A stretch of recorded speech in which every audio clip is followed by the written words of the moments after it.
қосылып алған адамның бойында ниетпен қосылып алғаннан кейін оған жын шайтан жолай алмай қалады екен негізінде.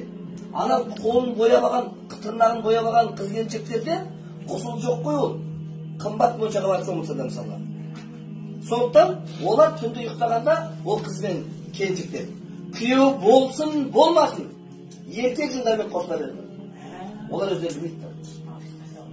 Түсінде әйелдер түсінде. Біз енді халықтың арасында жүрміз ғой, көп кісілермен сөйлесеміз.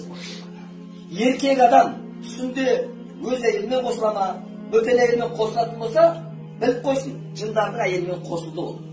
Әйел түсінде бір еркекпен қосылды ма, ол жынның еркегімен қосылды. Сосын ана еркек жын оған отырып алады да, ана әйелді ешкімге тұрмысқа шығармайды. Ешкімді ұнаттырмайды. Ал тұрмыстағы әйел болатын болса, күйеуі жынмен қосылмайтын жолды үйрету керек әйелге. Әкесі шешесі